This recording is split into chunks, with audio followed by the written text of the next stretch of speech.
Hello guys, welcome back to Itran media. ఈరోజు మనతో ఉన్నారు ఇమిగ్రేషన్ కన్సల్టెంట్ అయిన ప్రశాంత్ శర్మ గారు. ముఖ్యంగా H1Bకి సంబంధించిన ప్రొసెసర్స్ అండ్ ఇంటర్వ్యూ ప్యాటర్న్ గురించి తెలుసుకుందాం. Hi sir. ఎలా అండి సార్, H1Bకి అప్లై చేసిన వాళ్ళు వెళ్ళే ఇంటర్వ్యూ అనేది చాలా ఛాలెంజింగ్గా ఉంటుందని చెప్పేసి, క్వశ్చన్స్ అనేది స్ట్రైట్ ఫార్వర్డ్ ఉంటాయని, అండ్ మరీ ముఖ్యంగా మనం అక్కడ క్యారీ చేయాల్సిన డాక్యుమెంట్స్ కానీ డీటెయిల్స్ కానీ చాలా ప్రాపర్గా ఉండాలి అనేది అందరికీ తెలుస్తూ ఉంది. బట్ దీని మీద ఒక clarity and what is the processor అనే దాని మీద ఒక అవగాహన కల్పిస్తారు. Definitely nice question, good question. H1B interview స్టేజ్కి వెళ్ళారు అంటే వాళ్ళు కేస్ అప్రూవల్ వచ్చిందని దానికి అర్థం. కేస్ అప్రూవల్ రావడం అంటే ఆర్ఎఫ్ఎస్ పడినా అది ఆ లెవెల్ని దాటుకొని వాళ్ళు కేస్ అప్రూవల్ తెచ్చుకున్నారని అర్థం. తెచ్చుకుంటే వాళ్ళకి ఒక స్పాన్సర్షిప్ లెటర్స్, వాళ్ళకి ఆఫర్ లెటర్స్, వాళ్ళ ఇండియాలో వాళ్ళు చేస్తున్న వాళ్ళ ఎడ్యుకేషనల్ డాక్యుమెంటేషన్ రెలవెంటా ఇర్రెలవెంట్ వాట్ ఎవర్ డాక్యుమెంటేషన్. అంటే ఇప్పుడు ఎడ్యుకేషన్, నేను మెకానికల్ ఇంజనీరింగ్ చేసి ఈరోజు నేను ఐటీలో వర్క్ చేస్తున్నాను. సో దానికి కూడా క్వైరీ పడుతుంది. సో ఆ క్వైరీని కూడా వాళ్ళు రిజాల్వ్ చేసుకున్న పేపర్స్ ఉండాలి వాళ్ళ దగ్గర. సో ఇది ఒక ఎగ్జాంపుల్గా చెప్తున్నాను. సో ఇలాంటి డాక్యుమెంటేషన్స్ అన్నవి వాళ్ళ ఎంప్లాయర్ కానీ, వాళ్ళ కన్సల్టెంట్ కానీ, వాళ్ళ అటార్నీ కానీ కంప్లీట్గా including his passport, 10th intermediate, వాళ్ళ గ్రాడ్యుయేషన్, వాళ్ళ employment, work experience in India, and వాళ్ళ reference letters, offer letters, appointment letters, each and everything you have to carry properly. చేసిన తర్వాత అక్కడి నుంచి వచ్చిన డాక్యుమెంటేషన్, స్పాన్సర్షిప్ లెటర్సే కానివ్వండి, ఏదైనా ఇప్పుడు అక్కడ ఇవన్నీ కూడా క్యారీ చేసి if they can put it in a different folders easily and when they take ఒక డాక్యుమెంటేషన్ పర్ఫెక్షన్ అనేది వాళ్ళకి వస్తుంది. ఇంకా క్వశ్చన్స్ అంటారా, అది US it's always a toss. So ఈ క్వశ్చన్స్కి సంబంధించి వాళ్ళు అడిగే వియో అన్నది 1 నిమిషమే ఇవ్వచ్చు, 2 నిమిషాలు ఇవ్వచ్చు. సో వాట్ ఎవర్ వీళ్ళు ప్రజెంట్ చేసే, కాన్ఫిడెంట్గా ప్రజెంట్ చేసే, ఇది ఏ కంపెనీ, ఎప్పుడు అప్లై చేశారు, మీ రోల్ ఏంటి, మీరు ఏమైనా అడగచ్చు. మీ రోల్ ఏంటి, వాట్ ఈజ్ యువర్ వేజ్, మీ థ్రెషోల్డ్ ఎంత, అక్కడ శాలరీ ఎంత ఉంది, which city are you going, which state are you going. So ఇలాగా different FAQs, frequently asked questions మీకు ఉంటాయి. సో ఆ ఫ్రీక్వెంట్లీ ఆస్క్డ్ క్వశ్చన్స్కి how confidently are you replying matters. So జనరిక్గా ఇవన్నీ కూడా తెలుసున్న విషయాలే, కానీ అక్కడ ఆ నిమిషం కాన్ఫిడెంట్గా ప్రజెంట్ చేయడమే ఇంపార్టెంట్. అండ్ మనకు క్యారీ చేయాల్సిన డాక్యుమెంట్స్ కానీ, వాటిలో ఉండాల్సిన వివరాలు కానీ ఏ విధంగా ఉండాలంటారు?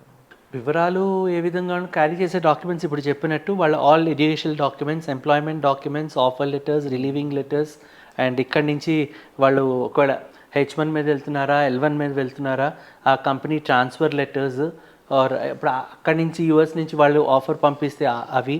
So each and every documentation వీళ్ళ H1 పికప్ అయిన దగ్గర నుంచి వాళ్ళకి వచ్చే H1 పికప్ అయ్యే డాక్యుమెంట్ ఉంటుంది, పికప్ అయినట్టు with beneficiary number and everything, ఆ డాక్యుమెంట్స్ ఈచ్ అండ్ ఎవ్రీథింగ్. మీకు ఒక మా కన్సల్టెంట్స్ దగ్గరికి వస్తే each and every document we segregate, put it in different folders and we give, and then we train them adequately. Train చేసి మేము వాళ్ళకి పంపిస్తాం అనమాట. అండ్ ఇంటర్వ్యూ ఫేస్ చేసే పర్సన్ ముఖ్యంగా జనరల్గా క్వరీసే ఉంటాయా, అదర్ దెన్ దట్ ఆ పర్సన్ సంబంధించిన personal, but at the same time ఇంకేమన్నా కొంచెం చెప్పలేమండి. యూఎస్ కౌన్సిలేట్లో క్వశ్చన్స్ మోస్ట్లీ పర్సనల్గా అడిగేవేమి ఉండవు. This is not a family visa or డిపెండెన్స్ని తీసుకెళ్తున్నారా లేదా, ఇవన్నీ యాన్సిలరీ. సో అవి ఏదో 1% అడిగితే అడగచ్చు, కానీ mostly as they told you, ఏ కంపెనీకి వెళ్తున్నారు, ఎందుకు వెళ్తున్నారు, ఏ స్టేట్కి వెళ్తున్నారు, ఎన్ని రోజుల్లో, when do you want to, when are you planning to go, so which company is sponsoring you, is it which categorization of visa you're going, so 3 years visa, so what are your future plans, ఎంత ఖచ్చితంగా తిరిగి వచ్చేస్తున్నారా లేదా, ఇవన్నీ కూడా వాళ్ళు observe చేస్తారు. So anything ఒక 2 నిమిషాల వ్యవధిలో, 3 నిమిషాల వ్యవధిలో డెసిషన్ మేకింగ్ అన్నది ఇట్ ఈస్ అగైన్ ఆన్ వియో. సో దట్ ఈస్ వాట్, మీరు ఎంత కాన్ఫిడెంట్గా వాళ్ళకి ప్రజెంట్ చేయగలరు. ఇప్పుడు వెళ్ళే డాక్యుమెంటేషన్ నాదైనప్పుడు definitely I will know, of course. So అవి అంత ఈజీగా మనం చెప్పగలము. Success rate is that high. యాక్చువల్గా ఈ ఇంటర్వ్యూలో ఫెయిల్ అయ్యి వచ్చే పర్సెంటేజ్ ఎంతమంది ఉంటుంది సార్, అండ్ ఎందుకు, మేజర్ రీజన్స్ ఏమైనా తెలుసుకోవచ్చు? ఫెయిల్ అయ్యే ఛాన్సెస్ అనేవి తక్కువే ఉంటాయండి. ఎందుకంటే ఆల్రెడీ అక్కడ యూఎస్ఐ అక్కడ చెప్పినట్టు కేసు అప్రూవల్కి వచ్చింది అంటేనే వాళ్ళు టోటల్గా మొత్తం అంతా జల్లెడ పడతారు. Everything is been scrutinised properly, and then they'll give you case approval, లేకపోతే ఆర్ఎఫ్ఈ కూడా వేస్తారు.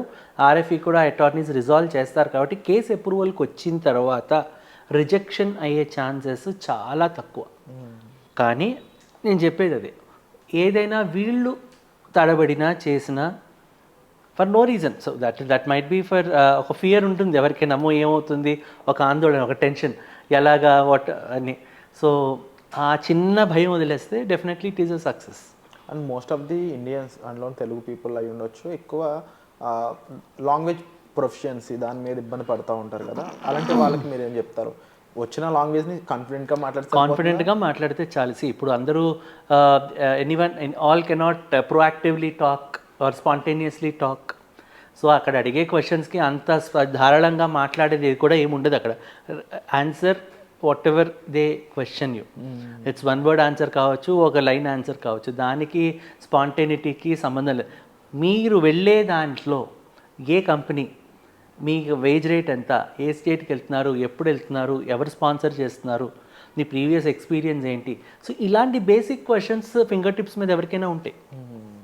సో అందులో తడబడతారు అంటే అది. Sir after interview direct procedure ఏముంటుందంటే getting the visa, landing in the immigration country, లేకపోతే అంతే కదా. ఒకసారి వీసా చేతికి వచ్చిన తర్వాత it will take 2 weeks maximum time print అయ్యి వాళ్ళకి కౌన్సిలేట్ నుంచి వాపస్ రావాలి. అది పికప్ పెట్టుకోవచ్చు ఆర్ హోమ్ డెలివరీ పెట్టుకోవచ్చు. అది యూఎస్ ట్రావెల్ డాక్లో అప్లై చేసినప్పుడే మనం చెక్ బాక్స్ అది మనం టిక్ పెడతాం. So either thing they will receive the visa. వచ్చిన తర్వాత దట్ వాళ్ళ రిక్వైర్మెంట్ బట్టి. So mostly people travel as soon as they get their visa. ఇక్కడ అప్పటిదాకా వీళ్ళు ఒకవేళ ఇక్కడ నోటీస్ పీరియడ్ ఇచ్చుకొని వేరే కంపెనీకి మారుతున్నారు అనుకుంటా నోటీస్ పీరియడ్ సర్వ్ చేసి వెళ్ళే వాళ్ళు ఉంటారు. లేదు అదే కంపెనీ పంపిస్తోంది అంటే that depends upon the company which this and. జనరల్గా ట్రావెల్కి ఇంటర్వ్యూకి మధ్యలో స్పేస్ ఎంతకాలం ఉండొచ్చు అంటారు? అదే చెప్తున్నాను కదండి, ఇప్పుడు ట్రావెలింగ్ అంటే ఇమీడియట్గా వెళ్ళే వాళ్ళు కూడా ఉండొచ్చు. సో ఒకవేళ నేను ఆల్రెడీ నోటీస్ పీరియడ్ సర్వ్ చేసేసాను, అవసరం లేదు, I'm out, I want to join a new company there అనుకున్న వాళ్ళు, ఆల్రెడీ నోటీస్ పీరియడ్ సర్వ్ చేసిన వాళ్ళు, బయటకు వచ్చేసిన వాళ్ళు తక్కువ మంది ఉంటారు. సో అలాంటి వాళ్ళు వెంటనే దే కెన్ ప్లాన్. అన్నిటికంటే ముందు ఫ్లైట్ టికెట్స్ రేట్లు ఎంత ఉన్నాయి, so how are they.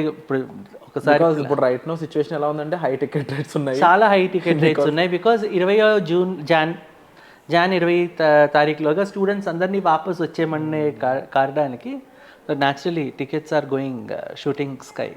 So hopefully ఆయన కూడా వెంటనే ఆన్ టైంలో వాళ్ళు అక్కడ ఉండాలని సేఫ్గా వెళ్ళాలని కోరుకుంటున్నాను సార్. ఎస్. సో దీనికి సంబంధించి మీకు ఎటువంటి డౌట్స్ ఉన్నా సరే మీరు డైరెక్ట్గా నెంబర్స్ కాల్ చేసి ప్రశాంత్ శర్మ గారితో పర్సనల్ అపాయింట్మెంట్ అనేది 1-on-1 తీసుకోవచ్చు. Thank you so much sir.